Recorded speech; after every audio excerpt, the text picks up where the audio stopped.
From the studios of Farm Journal Broadcast, this is AgDay.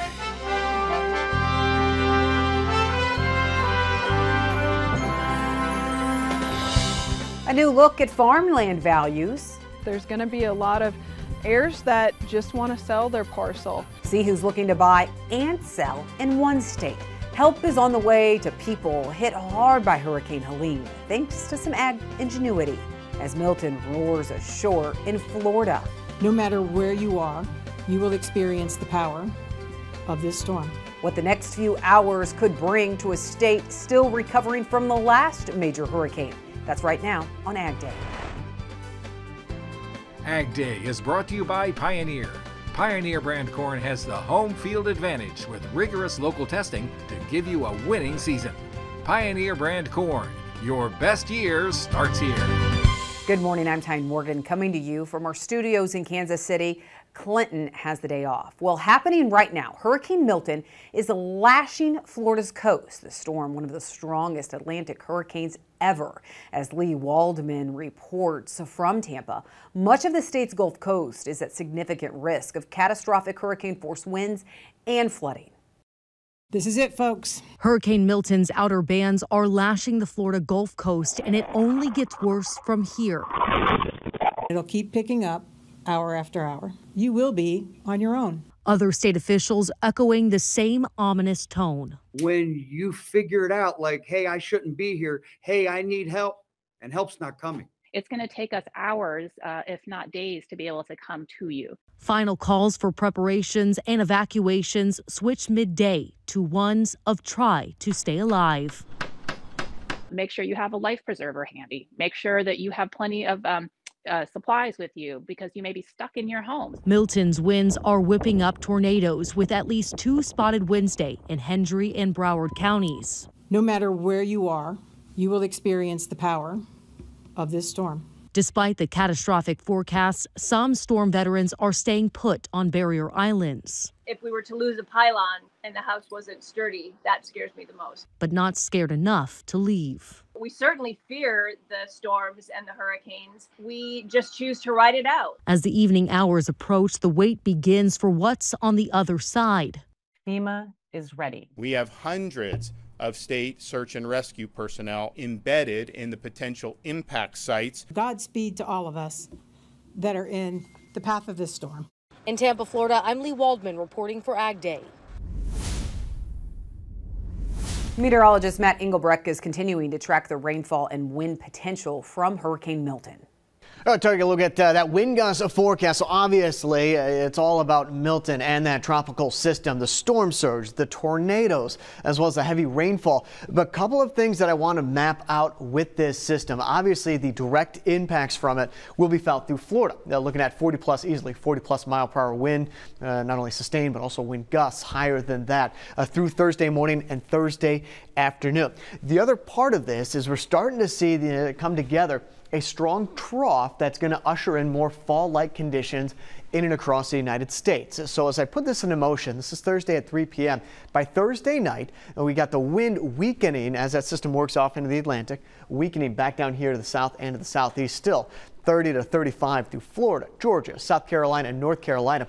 But look at the map start to light up back out here towards the west. That's our first indication that a trough is going to not only move across the United States after a very quiet period, but it's also going to bring in some of the cooler, drier air as well. So by Friday morning, Friday afternoon, start to see the chance of some stronger wind gusts back down here to the south into the Midwest, but also into the Northwest as well, kind of reinforcing some of these stronger winds Saturday, Sunday, and possibly into next week. Now, once this trough passes through with the dry air in place and the cooler air, start talking more about freeze conditions, frost conditions across a wider part of the United States. With the wind Saturday and Sunday, not as big of a threat. But once that starts to calm down and we get more of a variable wind across the nation with the ridge of high pressure building in next week, the main focus is going to be the frost and freeze conditions setting up as they should on average in and across the United States, starting to get into that territory. We're about a week off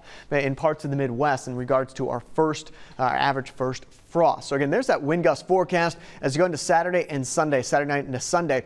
Another cold front's going to try to move through, and really that's going to start to bring in the mention of frost or freeze conditions for the Midwest next week.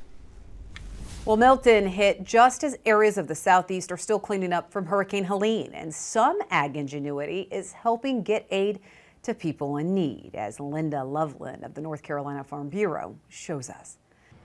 We're in Swannanoa in Buncombe County, one of the areas hit hard by Hurricane Helene. This is a staging area for several people who are out here with agriculture-based drones. Several different types of drones that they have here for the search and rescue mission. The smaller drones are used to scour the mountains, used to look for people who are maybe locked in by a landslide or a mudslide to see if people need help. Also, there are larger drones that they have, and these drones will actually drop supplies down to people. They've got bags loaded up with supplies, with water and meals ready to eat, MREs, and they can actually drop those supplies to people who need help.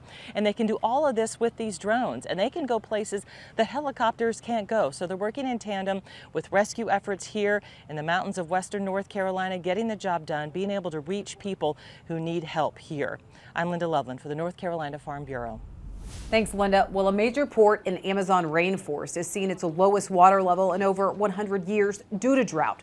The port of Manaus measured at just 41.5 feet on Friday. That surpassed the previous all-time record recorded last year, and it's still falling. Below average rainfall, even through the rainy season, has plagued the Amazon and much of South America since last year. It's continuing to snarl transportation of grain exports and essential supplies. Scientists do project the Amazon area may not fully recover to its normal moisture levels until 2026. And when it comes to American ag trade, the deficit is continuing to widen. In August, U.S. ag exports were $13.01 billion. That's essentially unchanged from July, against imports of $17.19 billion, down 2% from July. That resulted in a monthly trade deficit of $4.18 billion. So far this fiscal year, exports total over $161 billion compared to imports of just under $189 billion. That's creating an overall deficit of more than $27.5 billion. Since U.S. agricultural exports peaked at more than $196 billion in 2022, they have dropped by 11.5%. Purchase with a Purpose is brought to you by Frontier Precision Agriculture, who knows farming success demands the best efficiencies and smart decision making. Get your field intelligence at frontierprecision.com/ag. Well, USDA this week announcing several initiatives it says will help promote fair competition for producers as well as reduce food prices for consumers. First, a seed competition framework that the agency says will enhance seed system diversity, competition, and resilience. That's also a focus of the meat retail industry by publishing an interim report assessing competitive conditions, identifying increased market concentration among top packers, distributors, and retailers, along with concerns from farmers and small to mid-sized processors. Also, Secretary Tom Vilsack announcing steps to enhance price discovery and fairness in cattle markets, including a proposed rulemaking, seeking comments on new approaches when it comes to base price development under alternative marketing agreements within the Packers and Stockyards Act. Well, USDA will also release new supply and demand numbers later this week. We'll have a preview of what we'll be watching coming up. And later, what are you seeing when it comes to land values? We visit Kansas as it looks to recover from a 1-2 punch that's in the country. Purchase with a Purpose is brought to you by the Mighty Micro from Mosaic Micro Essentials. We put more in so you can get more out. Visit microessentials.com to learn more. Scan now to register for the Milk Business Conference 2024. Early bird rate expires October 31st.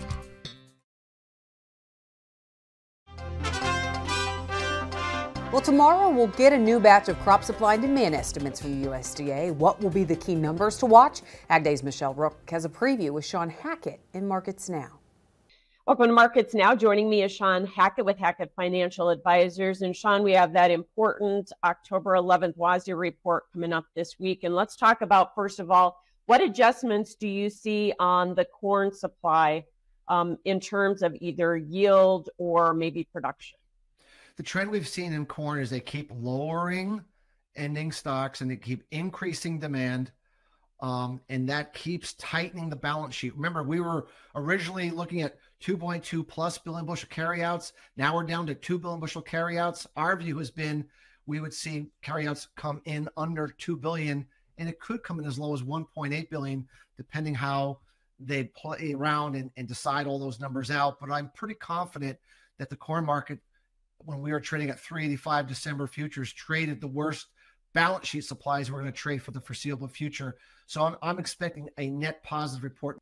Now, what about soybeans? We had a pretty dry August and into September. So do you think USDA is going to make any yield adjustments lower there? I do. I think that the number's heavy. I think the number they've come out with is too high. I don't think they're going to come all the way down in the October report. They're going to want to have more agronomic data before they do a larger adjustment downward. But I do think we could see them move yields down in October and again in November before I think they're going to get the yields correct. Once again, tightening the balance sheet from what everyone thought was some of the largest supplies we've seen in 30 years makes the Brazil drought worries even that much more important to watch. No doubt. And export demand on soybeans has been picking up here, getting us close to last year's pace. So will that be reflected in the report? I think it will. And all indications that we see say that Brazil is pretty much out of being able to sell a lot of soybeans going forward much sooner than everybody thought, which means we are the only game in town, at least, through January. And I think we're going to sell a lot more soybeans to the Chinese and others than the USDA had originally thought. Once again, tightening that balance sheet even more when we have one of the worst droughts developing in Brazil in 50 years. Thanks so much for joining us, Sean Hackett with Hackett Financial Advisors. And that's Markets Now. We'll have more AgDay coming up. Watch Markets Now with Michelle Rook on the Farm Journal YouTube channel, keeping you updated throughout the day on the markets at the open, midday, and close. Find out what moved the markets today and what to expect the market to do next.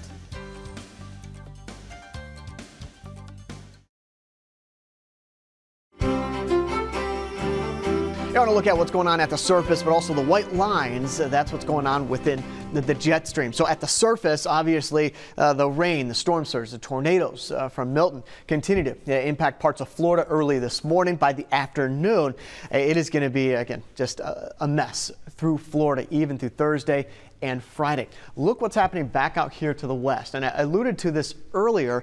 A trough is going to try to develop back up here to the north and northwest. Still, a strong ridge is going to keep that energy kind of bottled up to the north and off to the west. But this weekend, as that ridge starts to break down, these white lines start to come and sag more down here to the south. That's will start to enter in the possibility of a stronger cold front to come through, a more typical cold front for the month of October. About a week, maybe 2 weeks behind in regards to our first frost in parts of the nation. So again, there's Friday at 10 p.m.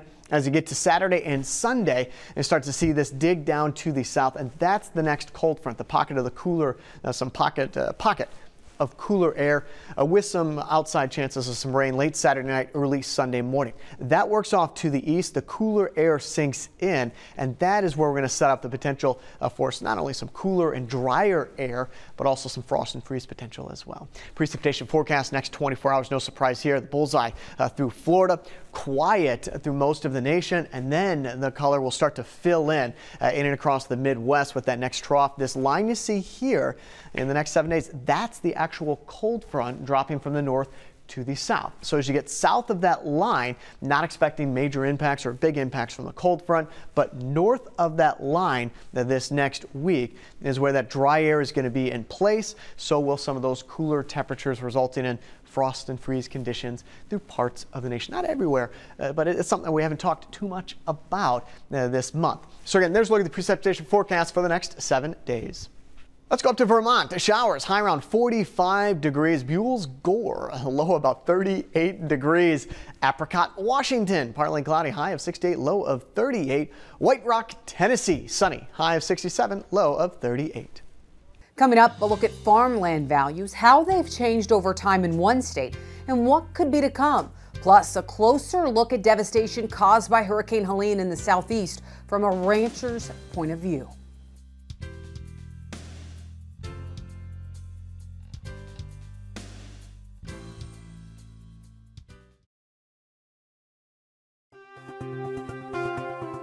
More now on what producers in the southeast part of the country are facing as they clean up from Hurricane Helene. Drovers speaking with cattle producers in Georgia. Cattlewoman Stephanie Miller and her partner Kai Lamb share a rural home in Rockledge, about an hour southeast of Macon. They own Sundown Cattle Company. They shared some pictures of the damage. Stephanie says there is a lot of loss to humans and livestock. She says they had to put down 9 of their cattle as they were mangled under trees. She tells drovers with the lack of power and cell service, it's been difficult to communicate. But friends, neighbors, and other cattle producers all are working together to coordinate help for each other. That includes getting cattle off the river, bringing in portable corrals, horses and dogs, and doctoring cattle. But Miller remains optimistic, saying they are surviving and working together to make sure everybody is taken care of. How do death tax relief and business deductions impact ranchers? Well, the National Cattlemen's Beef Association decided to find out. It conducted a nationwide tax survey of cattle producers to assess the key provisions of the 2017 Tax Cuts and Jobs Act, which is set to expire at the end of the year. It found many cattle producers rely on several tax relief measures. One tool the survey found that is particularly important is the stepped-up basis for inherited property. 96% of those surveyed support preserving it. Another important tax tool, the total equipment purchase cap of $2.5 million. 57% of those asked reported using that tool over the past 3 years. 45% said they would have incurred an additional tax burden exceeding $20,000 if they didn't have access to it. Lower commodity prices and drought conditions. How is that impacting farmland values? What the combination means in Kansas and who's buying farmland. That is next. Drover's Report on Ag Day is brought to you by Neogen. Prioritizing herd health and embracing genomic testing are key steps toward maximizing your operation success. Stay ahead of the curve, invest in your herd's health, and uncover their full potential.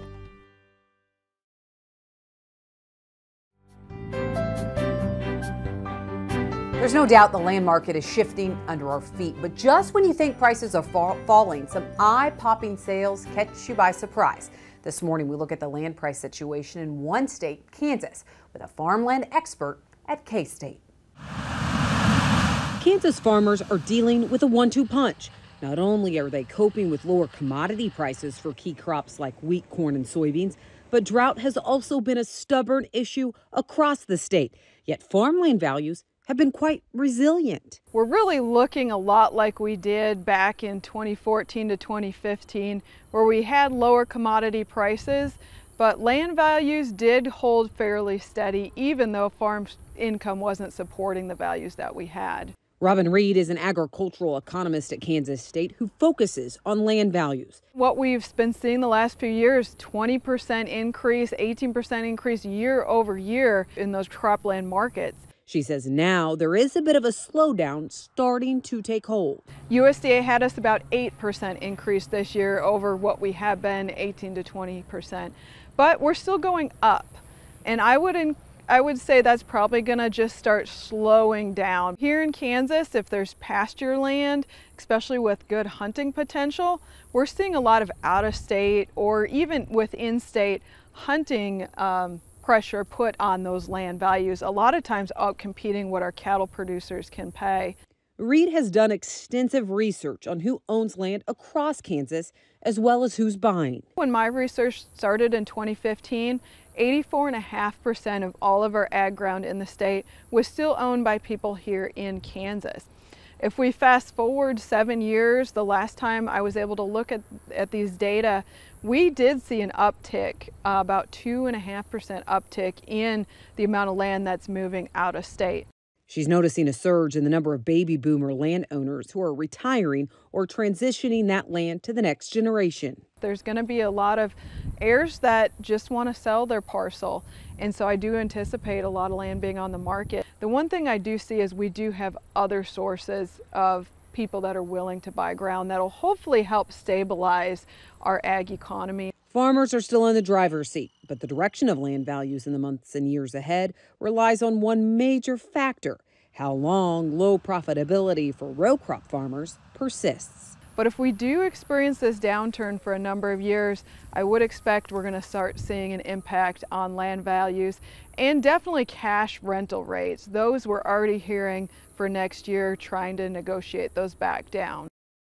Reed told me the difference between the land market today and in 2014 to 2015, well, it all comes down to interest rates. That's all the time we have this morning. Thank you for watching. For all of us at AgDay, I'm Tyne Morgan. Have a great day in farm country.